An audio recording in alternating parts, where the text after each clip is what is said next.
Že mne ten bylinkami vyvolaný vysoký tlak bol ako neškodí. Lekári povedali, není aj na škodu, tak zrejme neškodil mi. A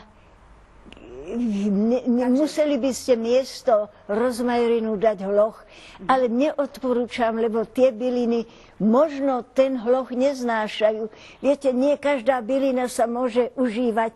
Toto kto si odborník zostavil túto sústavu na srdce, na rozum, na žalúdok, na zažívanie, neviem na čo je šafrán, či je ten len, aby dal tú krásnu farbu tomu, lebo toho sa dáva len malá špetka. Tak povedzme rozmarín a ten rozmarín si skombinujeme s čím, aby sme to mohli vypiť? Hloch je na nízky tlak. Ale viete, keď dáte rozmarínu len skutočne tie malé 3 konáriky, tak to nemôže škodiť, nemôže to vyvolávať ten vysoký tlak. Na každom tom ľudskom období je niečo pekné. Mohli by ste mi povedať, čo z vášho uhlu pohľadu je pekné na jeseni života? Na jeseni života je veľa pekných vecí. Najmä to, že už človek si môže robiť konečne to, čo sám chce. Ja môžem sama bývať, aj keď synovec so svojou ženou za 14 dní raz tam spí a teda má tam ten prechodný pobyt, abych nebola tak ohrozená, aby sa tak ako nehovorilo o tom, že bývam sama a druhý synovec sa o mňa zasa stará, zase mi prinese sem tam 2-krát do týždňa jedlo, abych nemusela každý deň variť. Takže si robíte, čo chcete, to je veľmi dôležité, to je pekné na jeseni života, že si robíte, čo chcete a venujete sa, čomu sa chcete venovať? Keď nemáte deti ako ja, nemáte ani vnúčence a tak, že nemusíte sa starať. Ja si myslím, že ten vek som si najmä predĺžila s tým, že som nemala deti a že neboli vnúčence. Viete, ženy sú teraz múdre, keď má 50 rokov, je ešte zamestnaná, radšej ako sa starať o vnúčence. Vnúčence vyžadujú veľkú námahu a starostlivosť a než to vyplýpate, tak to vezme kus života. Vám deti nechýbali v živote nikdy? Netúžili ste mať deti? Nie, nechýbali, neviem prečo to bolo. Či v minulom živote, keď som bola šlachtičná, volala som sa Jeanette de Cornet a jezdila som na koni ako bláznivá a výchovu detí, lebo som mala 3 chlapcov. A o to bol vždycky spor, kto má vychovávať chlapcov. Nie žena, lebo by ich spravila primekými, ale otec, ktorý musí sa starať, lebo išlo vtedy vychovávať bojovníkov. A najmä hradní páni museli vedieť s týmito zbraniami, lebo on išiel na čele armády. Takže v tomto živote ste to mali ťažké a možno preto ste potom netúžili po deťoch? Viete, v tom Jeanette de Cornet som to nemala ťažké, lebo ja som nechala výučbu chlapcov na muža. A na špeciálnych vychovávateľov, ktorých vychovávali so zbraňami za obchode, so všetkým, čo chlapci potrebovali. A sama som si dopriala takú slobodu a to som v tomto živote, možno práve preto, že som si myslela, je to aj tak kombinované a ťažké. Keď som nemala deti a divadlo bolo tak nádherné, no tak som si ani deti nežiadala. Pani Anická, ako vyzerá váš bežný deň? Čomu sa venujete cez deň?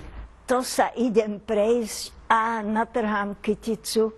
20. januára mal Jano narodeniny, 24. júna bolo Jana. No a to ja natrhám tie najkrajšie kvetiny, čo to záhrada dá. Nekupujem mu kytice drahé, ale to, čo dá tá záhrada. A keď potom je tá kytica krásne osvietená na tom oltáriku, kde mám jeho obraz, a ešte tam pekne svetlo zasvieti, tak viem, že je Jano spokojný.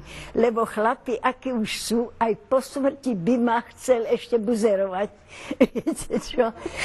Ja len cítim, ja neviem vidieť duchov a neviem ich Boh vie ako rozumieť, ale vycítim, čo chce povedať a či je spokojný, či nie je spokojný.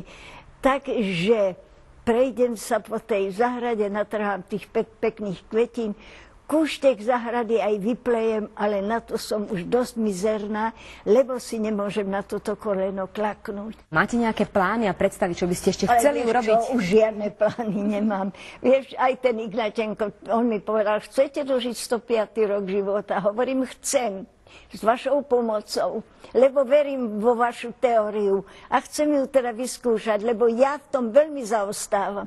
Ja sama od seba bych sa dala strhnúť, najprv za vás začnú útočiť bosorky, keď sa vám blíži 100 rok života. Teraz musíte rýchle sa vedieť vymaniť a to Ignatenko vie. To Ignatenko vie, ja bych to nevedela. Ja bych, už kebych nemala jeho pomoci, tak bych asi bola v 95. roku života zomrela. Takže túžite potom, aby ste sa dožili tých 105 rokov. To je ten plán, nie? To je ten plán. No tak ja vám budem veľmi držať palce. Tak, jestli ste na to mierila, tak to je ten plán. Ale nie je to tak samostatne môj. Keby to on nebol navrhol, ja bych si to, nie je to zo srdca plán. Ja bych si to nebola žiadala, ale on mi to navrhol a hovorí, to je to najmenšie, čo môžete. Mohla by ste si žiadať 150. Ja som kričala, pre Pána Boha, len to nie. Viete, nie je to tak strašne krásne po tej 100. Musíte sa zoprieť a musíte to pozitívne myslenie urobiť vašou prvou metou tak nejako. Musíte za to bojovať, že nie ste stará, aj keď ste storočná. Ja som to nahodila do tej storočnice. Ja budem teraz celú storočnicu oslavovať, abych vám dokázala, že sa teším z toho. A médiá na to skočili a každú chvíľu ma niekam berú. Celú storočnicu nečakajú, až budem mať v novembri tých skutočných 100 rokov. Pripravujete nejaké veľkolepé oslavy, alebo pripravuje vám niekto veľkolepé oslavy? Nepripravuje nikto mne. Nepripravujem ja sebe veľké oslavy. Ja sa bojím tých veľkých oslav. Bála som sa už 80-ročná, lebo architekt Beluš 80-ročný zomrel. Meličková, a to boli tí, čo žili dlho. Meličková 80-ročná žila. Tie herečky, čo hrali velikánske úlohy vždy a stále v 50. rokoch zomierali.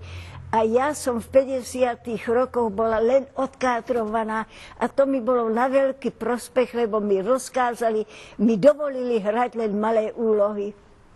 A preto ste sa dožili 100. A preto som sa dožila tej 100. Takže vám zaželám veľkolepé oslavy. Verím, že vám pripravia krásne oslavy, že sa vám budú páčiť a že všetko bude tak, ako si predstavujete. Kde si skriem? Na 80.